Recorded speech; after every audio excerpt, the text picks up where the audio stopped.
There's Ant and Dec, Sig and Zag, Morecambe and Wise, all these precedents to follow. It's a new challenge for me to actually be working with somebody, because I suppose on radio I'm completely in control of the programme, asking all my own questions, even down to editing the programme. So here I'm doing something entirely different in that I'm working to an editor and a production team who is going to decide the content.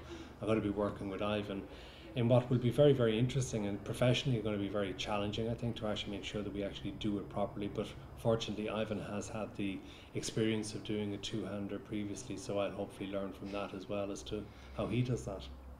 Yeah, I think it will take a little time to gel. I'm greatly looking forward to it. I think Matt brings different CV skills and so on to myself. I didn't have a journalistic background, but I do think it is a task for the production team in our ears to synchronise everything in the beginning. But I have no doubt from working with Anna Daly and Chris Donahue that after a while it's almost like telepathy. You know when he wants, his blood pressure is rising and he wants to make a point, whereas there's only 90 seconds left, so it just takes a little time.